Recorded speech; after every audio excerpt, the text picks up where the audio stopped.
The IG report shows how the FBI kept crucial information about Steele's reliability out of its FISA application in order to spy on Carter Page.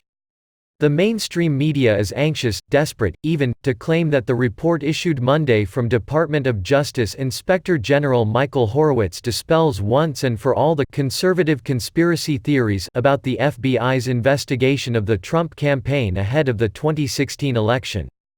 The report, The New York Times assures us, debunked President Trump's accusations that former bureau leaders engaged in a politicized conspiracy to sabotage him. But in fact the IG report does reveal that something is very wrong at the FBI. For one thing, it shows that the FBI lied about the credibility of Christopher Steele, a key source in the agency's application to spy on a Trump campaign associate beginning in fall 2016. The report says the justification for spying on Carter Page, a U.S. citizen, was based on significant omissions and inaccurate information in the initial and renewal FISA applications. How did that happen? The 400-page IG report shows it happened because the FBI team in charge of the investigation, known as Crossfire Hurricane, relied entirely on information from Steele, a former British intelligence agent and author of the discredited, Democratic National Committee-funded dossier alleging collusion between Trump and Russia. Steele's dossier claimed, among other things, that Page was an intermediary between Trump campaign chairman Paul Manafort and the Russian government, and that Page secretly met with Russian officials in Moscow to discuss obtaining derogatory information about Hillary Clinton. None of that was true, nor was any of it corroborated when the FBI submitted its FISA application to wiretap Page in fall 2016, but these Steele reports were nevertheless the primary basis for establishing probable cause in that and subsequent FISA applications. In other words, Page was spied on by his own government for more than a year, all because the FBI lied about Steele's credibility. Why it matters whether Steele is credible?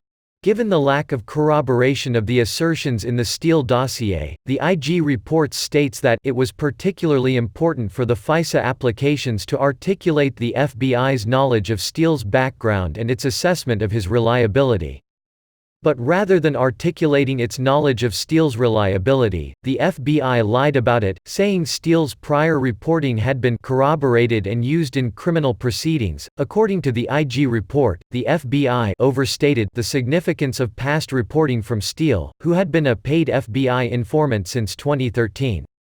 Moreover, the conclusion that Steele could be trusted on this basis hadn't been approved by his FBI handler, per the agency's procedural regulations.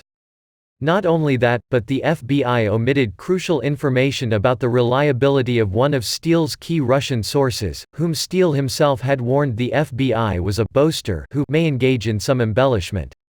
In addition, Deputy Assistant Secretary of State Kathleen Kavalek met with Steele on October 11, 2016, 2 weeks before the DOJ and FBI used the Steele dossier to obtain a FISA surveillance warrant on Page. As Margot Cleveland noted in these pages on Monday, Kavalek's meeting notes reveal that Steele wasn't reliable. He claimed the Russians had constructed a technical, human operation run out of Moscow targeting the election that recruited émigrés in the United States to do hacking and recruiting, and that payments to those recruited are made out of the Russian consulate in Miami.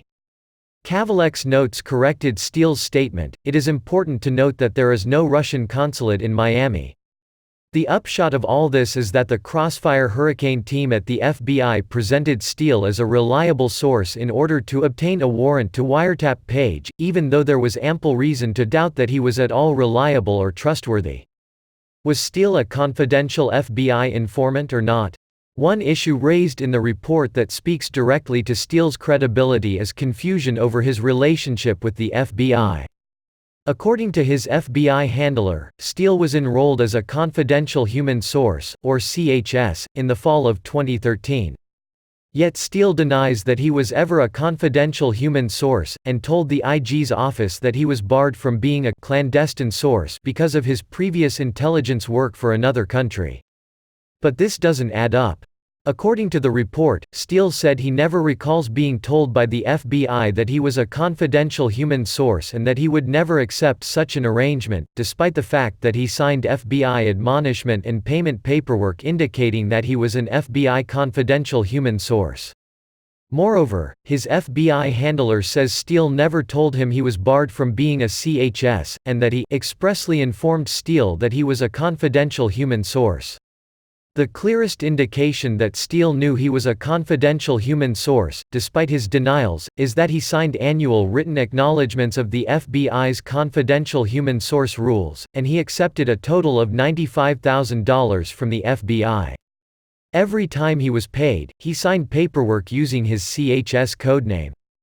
The IG report states that in the view of Steele's FBI handler, Steele's contention that he was not a confidential human source is not credible. There's of course much more in the IG report about the FBI's dishonesty and deceit related to the Russia investigation, but the fact that the agency lied about Steele's credibility in order to secure a wiretap on Page speaks volumes about the Russia collusion hoax and the deep state bureaucrats who cooked it up.